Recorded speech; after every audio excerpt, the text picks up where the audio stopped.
श्रद्धा से एक उत्पन्न होगी जिसका नाम है विश्वास। जब श्रद्धा होगी तो क्या बढ़ेगा?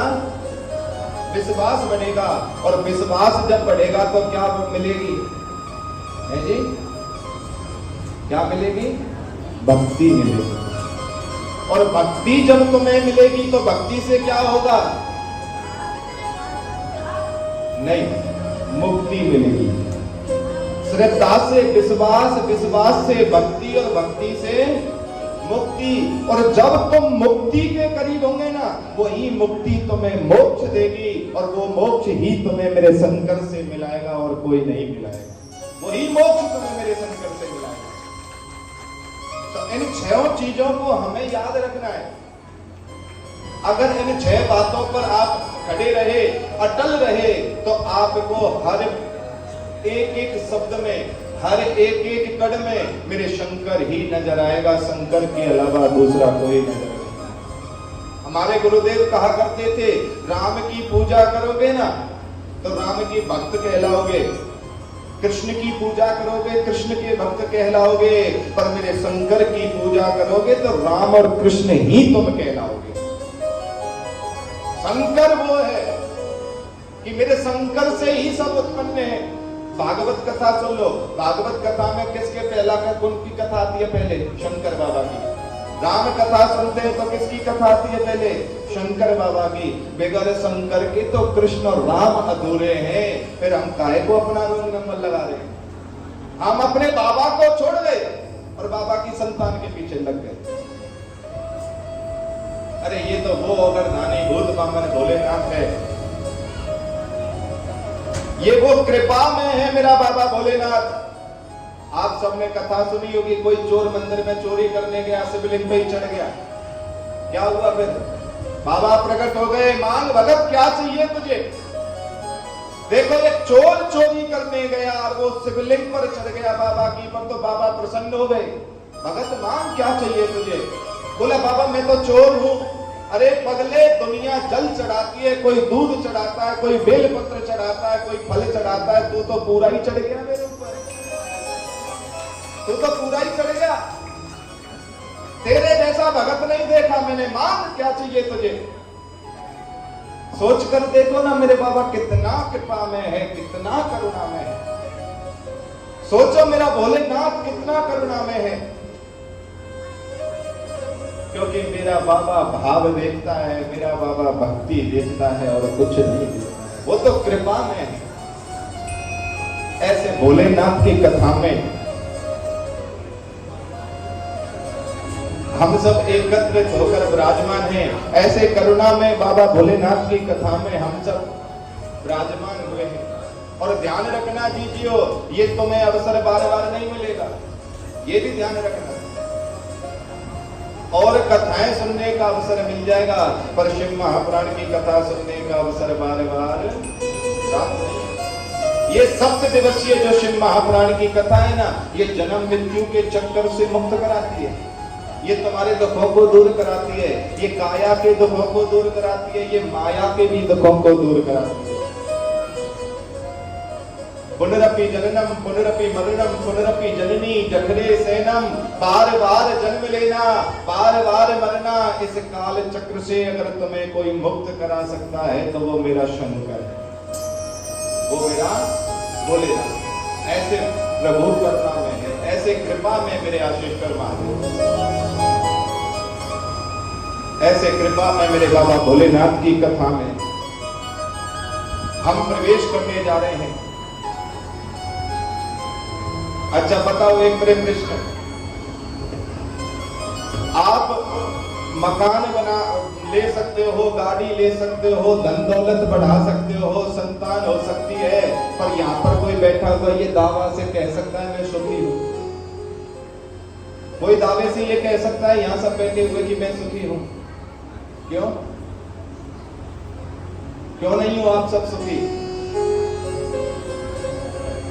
तुम्हारे पास सब कुछ आ सकता है, पर जब तक तुम्हें मेरे बाबा प्राप्त नहीं होंगे तब तक तुम्हें सुख कभी भी प्राप्त नहीं होगा। नानक दुखिया सब संसारा, इस संसार में कोई सुखी नहीं है, सब दुखी हैं। कोई तन दुखी, कोई मन दुखी, कोई धन बिन रहे उदास, और थोड़े थोड़े सब दुखी, सुखी राम के दास। कोई तन से दुखी है, कोई मन से दुखी है, और कोई धन से दुखी है।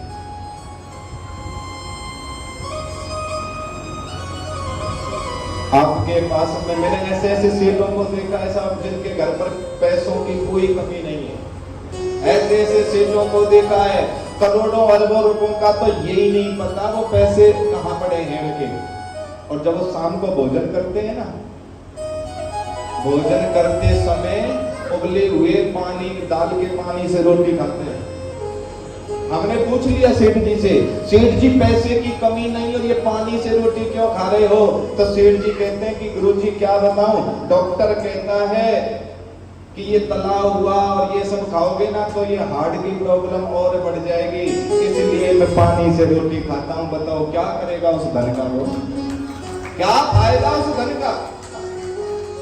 वो तन से दुखी है। तो जरूरी नहीं है कि जीवन में धन हो तभी तुम्हारा कल्याण हो।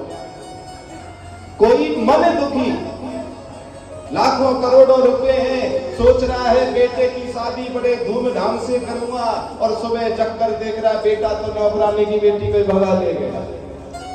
बोलो, वो मन से दुखी है कि संतान उसकी बात नहीं मानती, संतान उसका कहना नहीं मानती।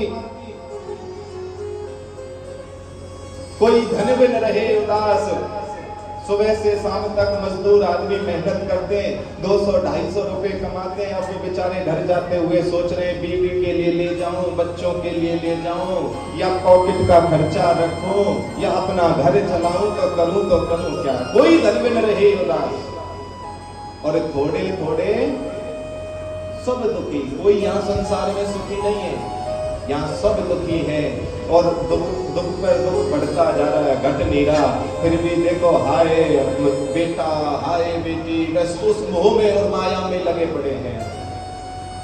बताओ, वही मोह माया हमें कटोसती जा रही है, फिर भी हम अपनी मुक्ति का रास्ता नहीं ढूंढ रहे हैं, हम अपने मोक्ष का रास्ता नहीं ढूंढ रहे हैं साहब, हम फिर भी माया के पीछे लगे पड़े हैं।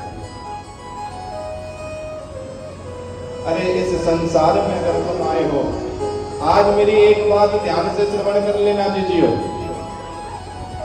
ये जो सभी पृथ्वी लोक है ना, इसको प्राणों में क्या बोला गया है जी? नहीं, इसको बोला गया है दुखालय। क्या बोला गया है?